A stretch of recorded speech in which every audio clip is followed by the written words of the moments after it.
Hello dear students, welcome to my English class. আজকে আমি class 7-এর lesson 3-এর অ্যাক্টিভিটিগুলো করাবো। চলো শুরু করা যাক। প্রথমেই অ্যাক্টিভিটি 1 কী বলছে? Choose the correct answer from the given alternatives. নিচে দেওয়া বিকল্পগুলির মধ্যে থেকে সঠিক উত্তরটি খুঁজে বের করো।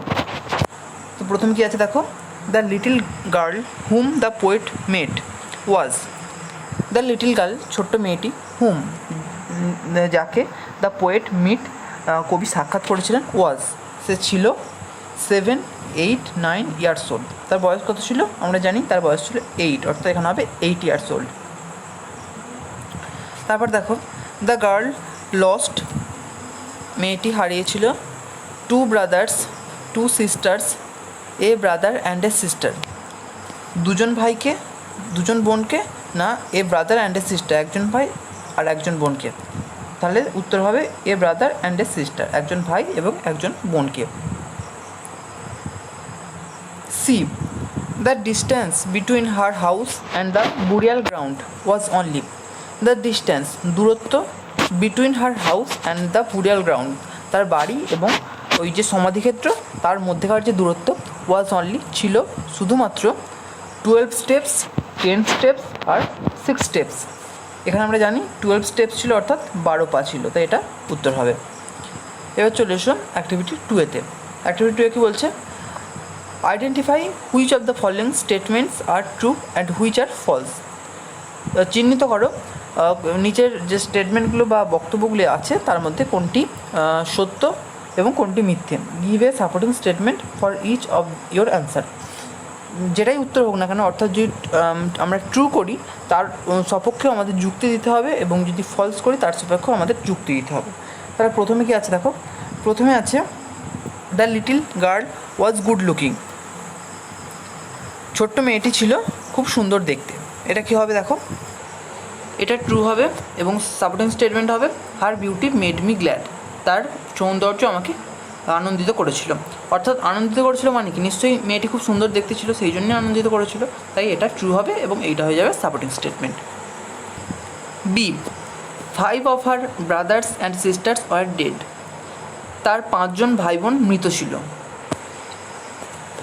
এটা হয়ে যাবে ফলস, যেহেতু তার 5 জন ভাই বোন মৃত ছিল না, তার মাত্র 2 জন ভাই বোন মৃত ছিল, তো সেই কারণে এটা ফলস হলো।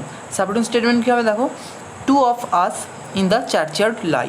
আমাদের মধ্যে 2 জন গির্জার প্রাঙ্গণে শুয়ে আছে, অর্থাৎ শুয়ে আছে মানে কি তারা মৃত, তাই এটা হয়ে যাবে supporting statement. C, the graves were covered with green glass.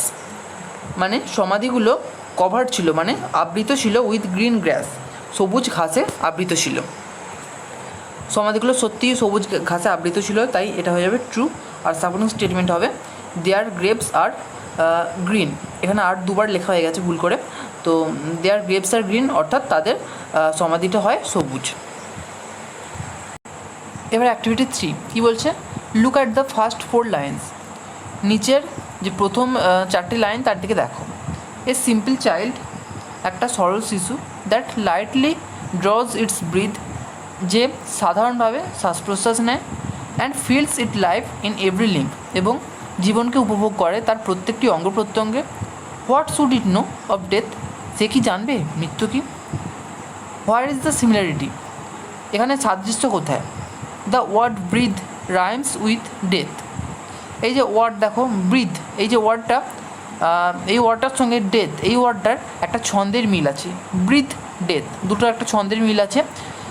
Find words from the poem that rhyme with the given words. যেমন ব্রিথের সঙ্গে ডেথের একটা ছন্দের মিল আছে, তেমনই এখানে দেখো কয়েকটা ওয়ার্ড দেওয়া আছে, যেমন curl, head, air, clad, be, tell, led আর হেভেন। এই ওয়ার্ডগুলোর সঙ্গে যে সমস্ত ওয়ার্ডের ছন্দের মিল আছে সেগুলো এই কবিতাতেই আছে, সেই কবিতা থেকে খুঁজে বের করতে হবে। আমি ওয়ার্ডগুলোকে খুঁজে এখানে লিস্ট করে রেখেছি, তোমরা দেখো। প্রথমে আছে কার্ল, কার্লের সঙ্গে মিল আছে গার্লের। তারপর আছে হেড, হেডের সঙ্গে মিল আছে সেড। তারপর এয়ার, এয়ারের সঙ্গে কার ছন্দের মিল? ফেয়ার। তারপর আছে ক্ল্যাড, ক্ল্যাডের সঙ্গে হবে গ্ল্যাড। বি, বিয়ের সঙ্গে হবে মি। টেলের সঙ্গে হবে ডুয়েল। লেডের সঙ্গে হবে মেড। আর হেভেনের সঙ্গে হবে 7। এগুলো তোমরা কবিতাতে সব পেয়ে যাবে। যে ওয়ার্ডগুলো তোমাদের দেওয়া আছে অর্থাৎ কার্ল, হেড আর এয়ার, ক্ল্যাড, এই যে ওয়ার্ডগুলো এগুলো প্রশ্নে দেওয়া আছে সেগুলো তোমরা টেক্সটে খুঁজলেই তার একটা লাইন আগে অথবা একটা লাইন পরে তোমরা দেখবে যে এই যে গার্ল, সেড, ফেয়ার, গ্ল্যাড এই সমস্ত ওয়ার্ডগুলো তোমরা পেয়ে যাবে। এবার activity 4, answer the following questions, নিচের প্রশ্নগুলির উত্তর দাও। A, pick out the expressions that describe the appearance of the girl.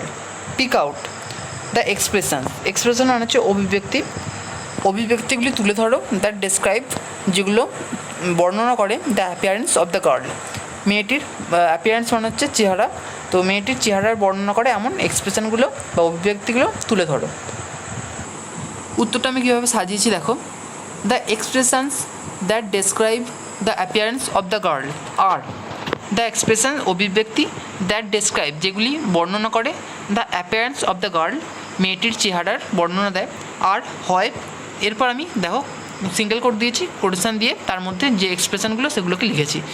দেখো, rustic, woodland air, wildly clad, eyes were fair and very fair, hair was thick with many a curl that clustered round her head etcetera. হেডের পর আমি quotation শেষ করেছি এবং তারপর etcetera লিখেছি। এই যে সমস্ত এক্সপ্রেশনগুলো এইগুলো মেয়েটির চেহারার বর্ণনা দেয়।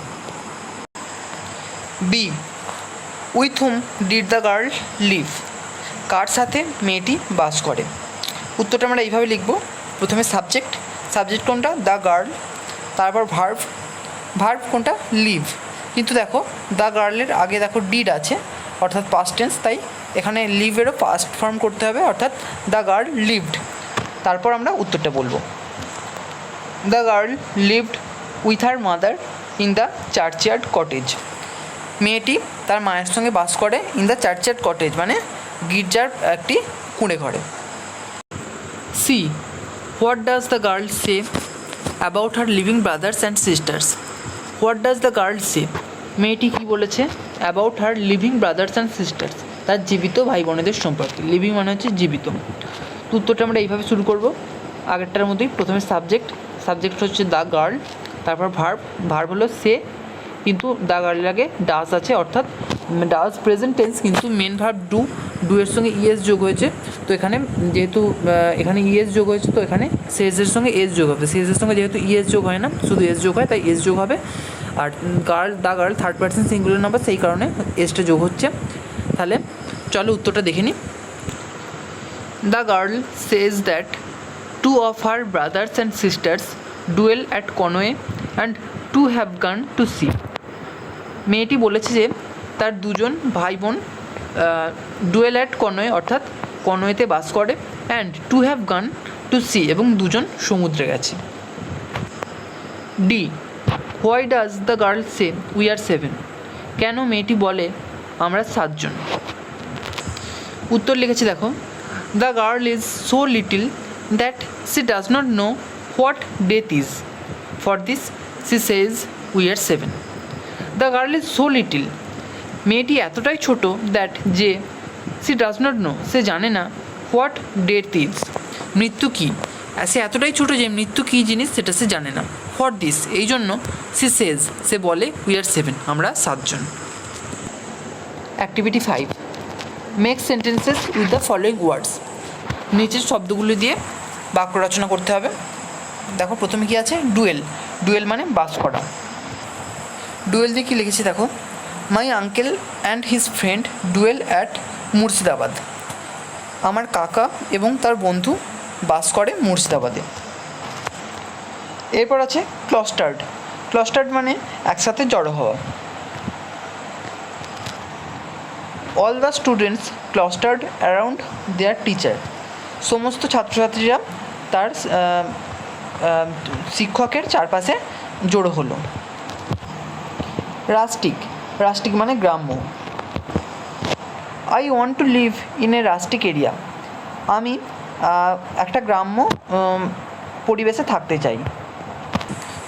এরপর আছে গ্রেভ মানে সমাধি। The little boy is sitting near his father's grave, ছোট্ট ছেলেটি তার বাবার সমাধির কাছে বসে আছে। এরপর আছে মেড মানে মেয়ে। The little made is very beautiful, ছোট্ট মেয়েটি খুব সুন্দর। অ্যাক্টিভিটি 6 কী বলছে? Make sentences with the following pairs of হোমোনিমস। Make sentences, বাক্য তৈরি করো উইথ দ্য ফলোয়িং পেয়ার্স, নিচের যে জোড়া শব্দগুলি দেওয়া আছে দেখো, সেই জোড়া শব্দগুলি দিয়ে পেয়ার্স অফ হোমোনিমস। হোমোনিমসের বাংলা হলো সমচ্চারিত ভিন্নার্থক শব্দ, অর্থাৎ যাদের উচ্চারণটা এক কিন্তু অর্থ ভিন্ন। যেমন দেখো প্রত্যেকটা দেখো দেওয়া আছে, যেমন mate mate, here hear, wonder wander, to too, there দেয়ার।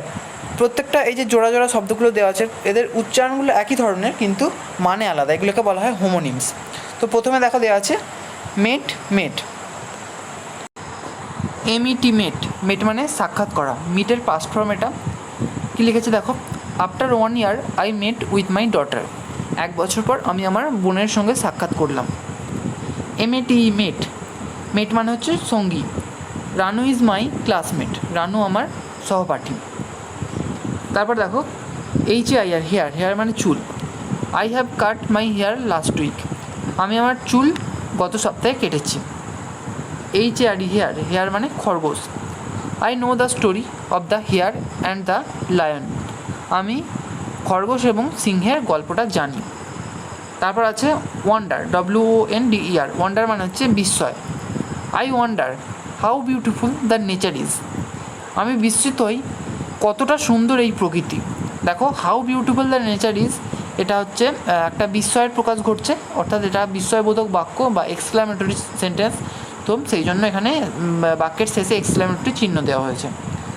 তারপর আছে ওয়েন্ডার, ওয়েন্ডার মানে উদ্দেশ্যহীনভাবে ঘোরাফেরা করা।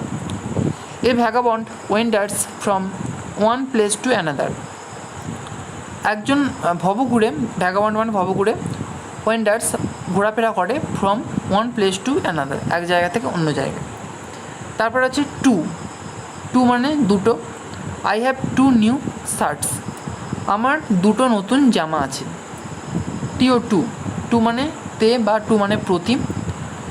টু অনেকগুলি অর্থে ব্যবহৃত হয়। তো এখানে আমি লিখেছি I want to visit the Taj Mahal, আমি চাই তাজমহল ভ্রমণ করতে। তারপর আছে দেয়ার, THERE দেয়ার, দেয়ার মানে সেখানে। There is a garden in front of our house, আমাদের বাড়ির সামনে একটা বাগান আছে। আর THEIR দেয়ার, দেয়ার মানে হচ্ছে তাদের। বিমল ইজ দেয়ার অনলি সন, বিমল তাদের একমাত্র সন্তান। তো এখানেই শেষ হচ্ছে অ্যাক্টিভিটি। এই ভিডিওটি তোমাদের যদি ভালো লেগে থাকে তাহলে একটা লাইক করো এবং নিজের বন্ধুদের সাথে শেয়ার করো, আর চ্যানেলটিকে অবশ্যই সাবস্ক্রাইব করে রাখো যাতে আমাদের আগামী ভিডিওগুলো তোমাদের পেতে কোনো অসুবিধা না হয়। Thank you.